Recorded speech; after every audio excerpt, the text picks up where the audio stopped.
Today we are talking about food preservation.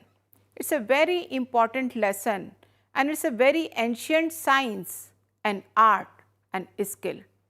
When food was not available, the food was converted into a form when it can be used later on when it is not available. And our ancient people were very well versed in this area. With advancement in science and technology, several developments have come, and all these things we will learn in this lesson today.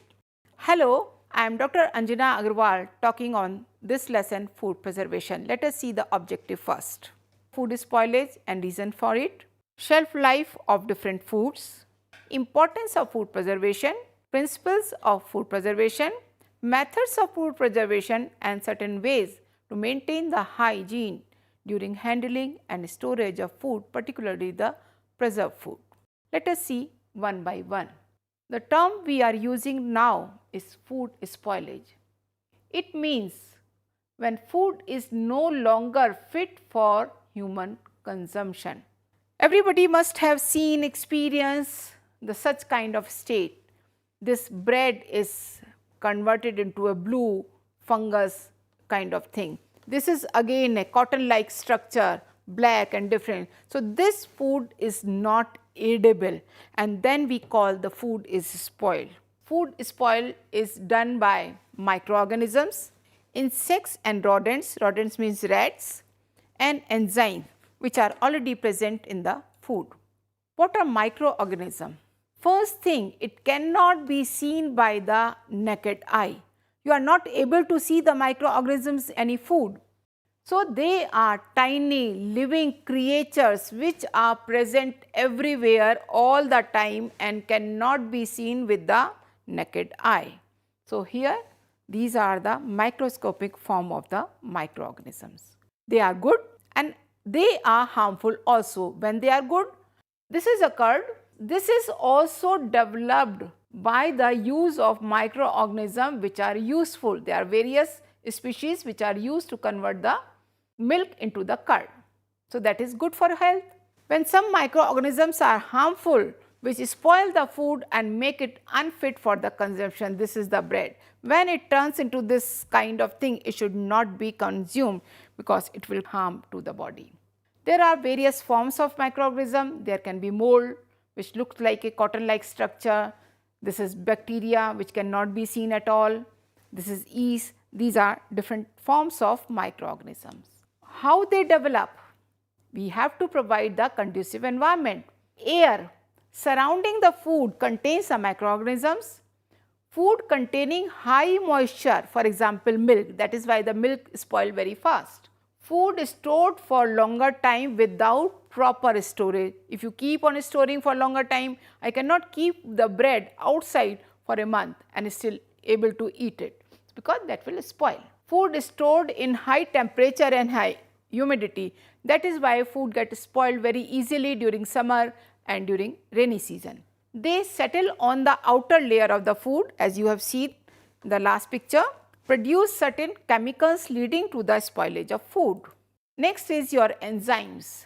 Enzymes also cannot be seen, but they are chemical substances which are present in the plants, animals, through which all the chemical reactions or keep on occurring in the plant, in the body, which brings changes. Now we are talking about the plant. What changes they bring? They bring the changes in the color. Earlier, this is the unripe form of mango. This is fully ripe, but if enzyme keep on continue to work, then it become overripe, green, yellow and brown. It brings the changes in the texture from firm to very soft, then flavor from sweet to offensive. You can imagine and you must have experienced of the offensive flavor which is not suitable or tolerable even. Now, next is insects and rodents. Weevils are there.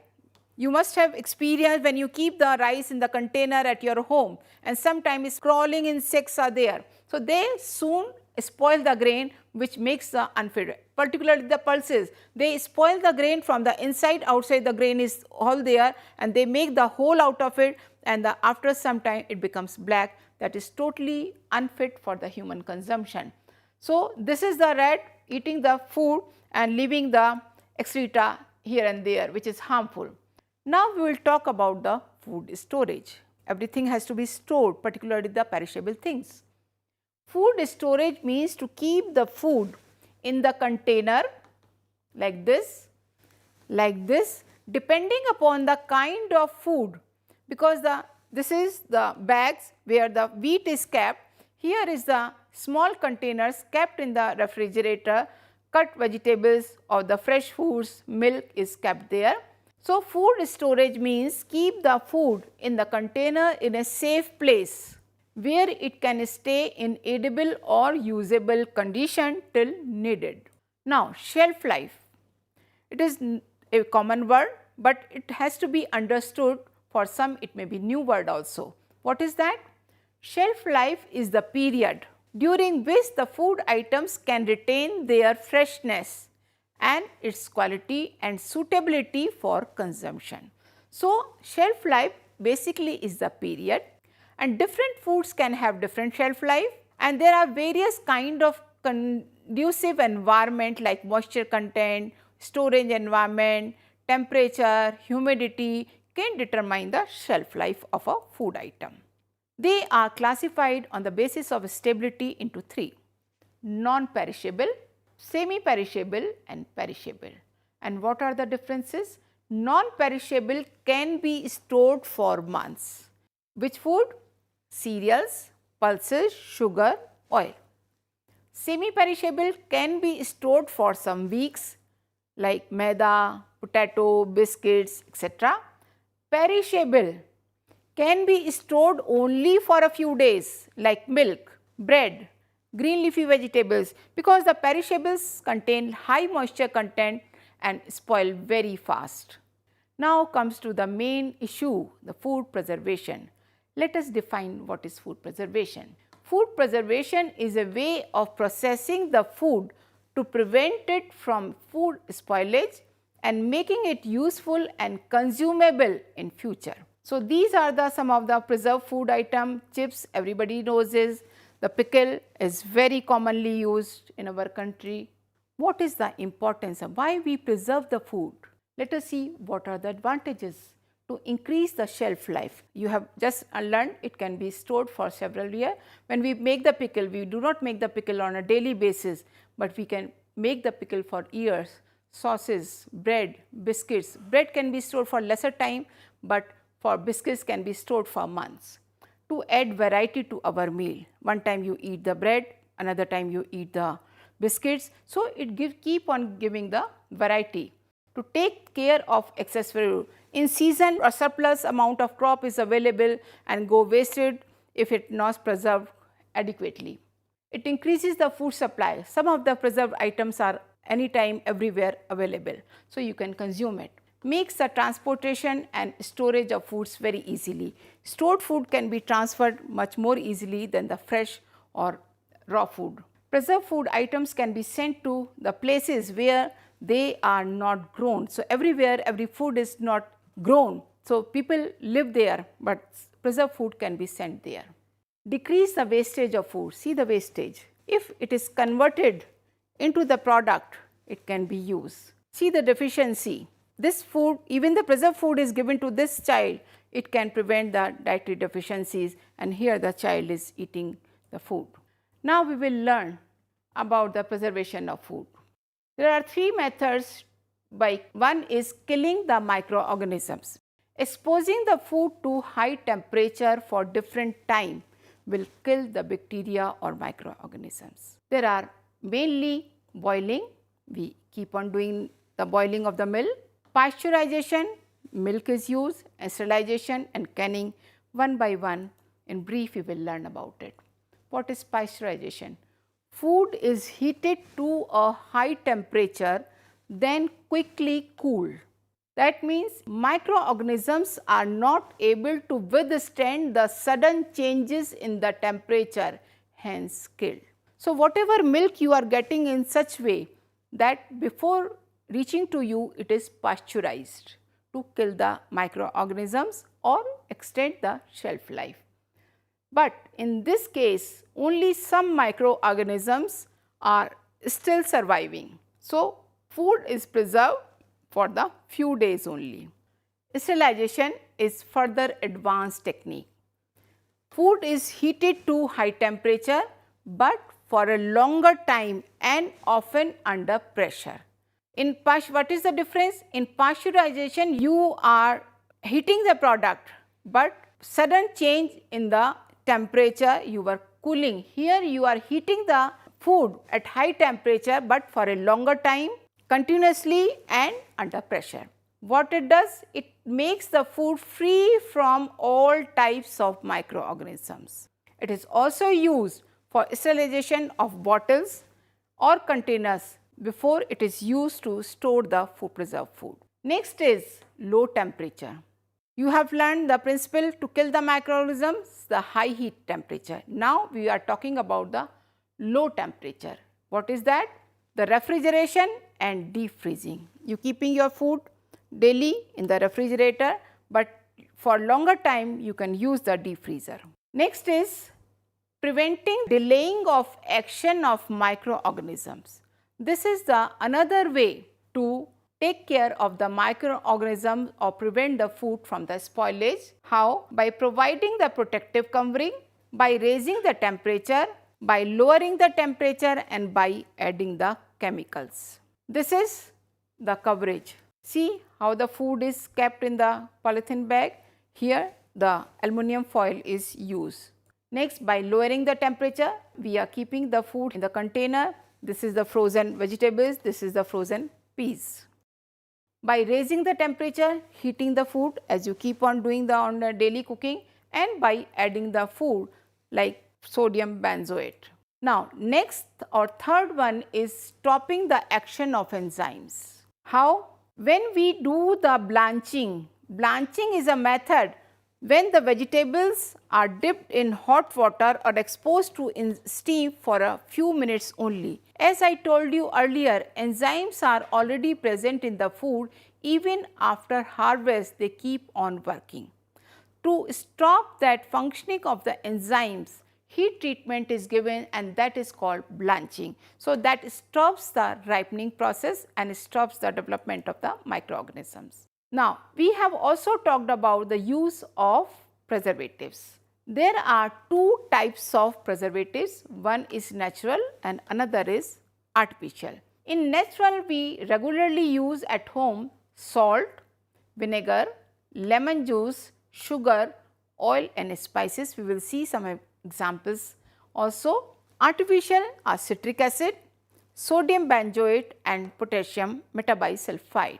See, now we will talk one by one. This is the way different natural preservatives are done. You must have observed the salt. Before making the pickle, we are adding the salt and making it dry. What does salt do and how salt draws out the water from the food stuff, thus preventing the growth of microorganisms. So, there is a osmosis process. When salt is there, it draws out the water from there. So, the food does not have enough water for the growth of the microorganism. Similar condition goes with the sugar also. Sugar dissolves in the water present in the food and make the water not available to microorganisms. That is how the food is safe or preserved. Here the oil. In the picture you can see the oil and the spices. What oil does? It prevents the entry of the air and microorganisms into the food.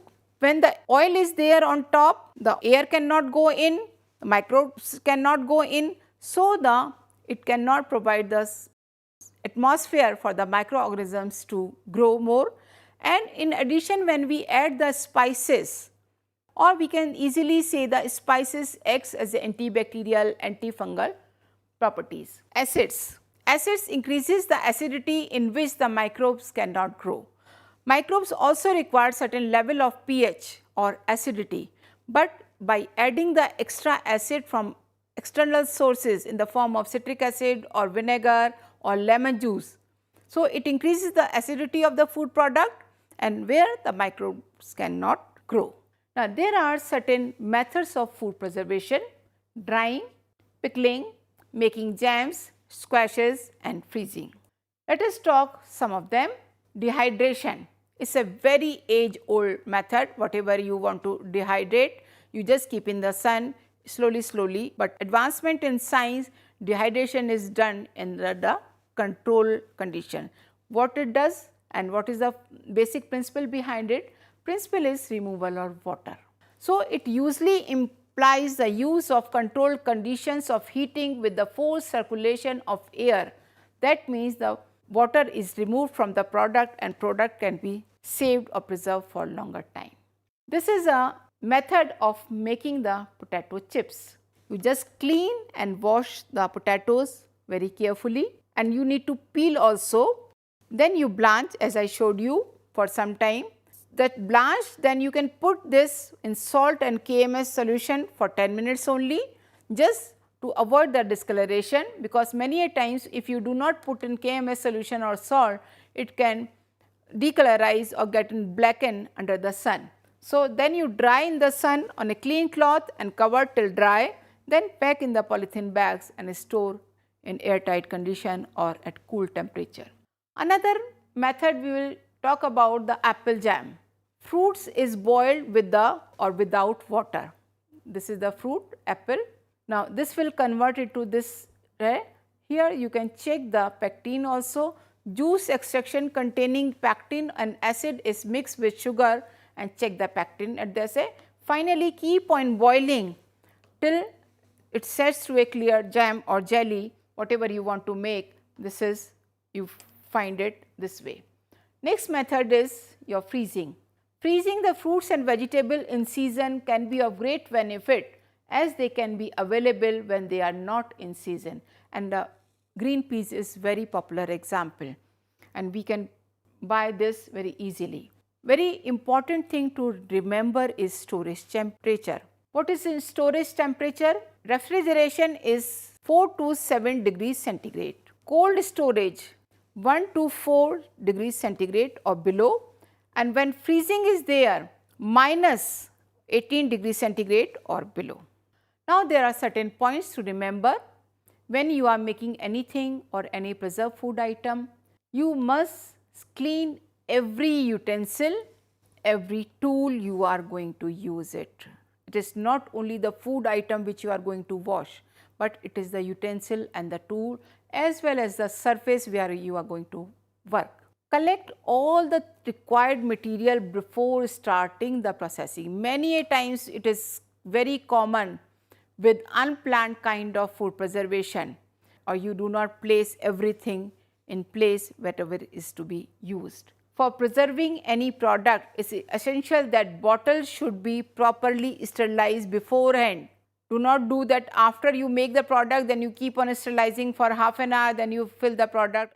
Find place wherever prepared food has to be stored. You must keep the check beforehand or before finalizing your product where your product is going to be kept, whether that environment is clean, whether it is giving the adequate temperature. Thank you so much.